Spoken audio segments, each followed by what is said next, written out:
ओम हर हर महादेव। आप सभी भक्तजन कैसे हैं? हमको आशा है कि हमारी माता रानी के पास है, हमारे शिव जी के पास है, आप सभी लोग अच्छे ही होंगे। आज मैं आप लोगों को कामदा एकादशी व्रत कथा सुनाने जा रही हूँ। इस व्रत कथा को जो श्रवण करता है उसे मनवांछित फल की प्राप्ति होती है, धन धान की कभी कभी नहीं रहती। यह एकादशी व्रत बहुत ही पुण्य देने वाला होता है। एक बार धर्मराज युधिष्ठिर जी कहने लगे, हे प्रभु, मैं आपको कोटि कोटि के नमस्कार करता हूँ। अब आप कृपा करके चैत्र मास के शुक्ल पक्ष की एकादशी का महात्म करें। श्री कृष्ण जी कहने लगे, हे धर्मराज, यही प्रश्न एक समय राजा दिलीप ने गुरु वशिष्ठ जी से किया था। जो समाधान उन्होंने किया था वो मैं तुमसे कहता हूँ। प्राचीन काल में भोगीपुर नामक एक नगर था। वहाँ पर अनेक ऐश्वर्ययुक्त पुंडरीक नाम का एक राजा राज्य करता था। भोगीपुर नगर में अनेक अप्सरा, किन्नर तथा गंधर्व वास करते थे। उसमें से एक जगह ललिता और ललित नाम के दो स्त्री पुरुष अत्यंत वैभवशाली घर में निवास करते थे। उन दोनों में अत्यंत स्नेह था, यहाँ तक कि अलग अलग हो जाने पर दोनों व्याकुल हो जाते थे। एक समय पुंडीर की सभा में अन्य गंधर्वों सहित ललित भी गान कर रहा था। गाते गाते उसको अपनी प्रिय ललिता का ध्यान आ गया। उसका स्वयंवर भंग होने के कारण गाने का स्वरूप बिगड़ गया।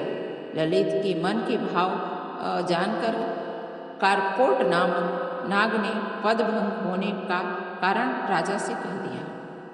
तब पुंडरीक ने क्रोध पूर्वक कहा कि तुम मेरे सामने गाता हुआ अपनी स्त्री का स्मरण कर रहा है, अतः तू कच्चा मांस और मनुष्यों को खाने वाला राक्षस बनकर अपने किए हुए कर्म का फल भोगना।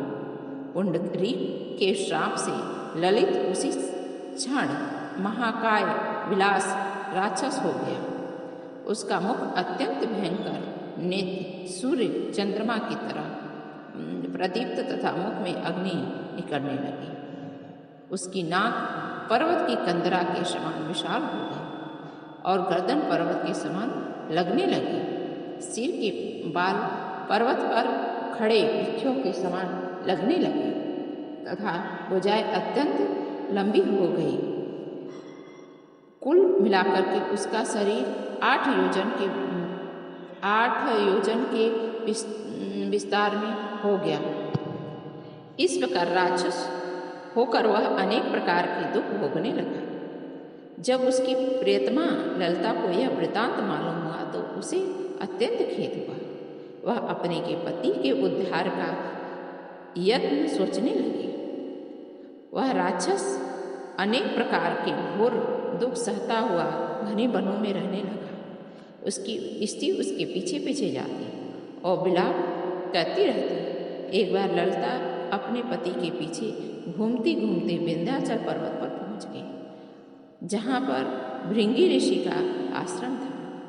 ललिता शीघ्र ही भृंगी ऋषि के आश्रम में गई।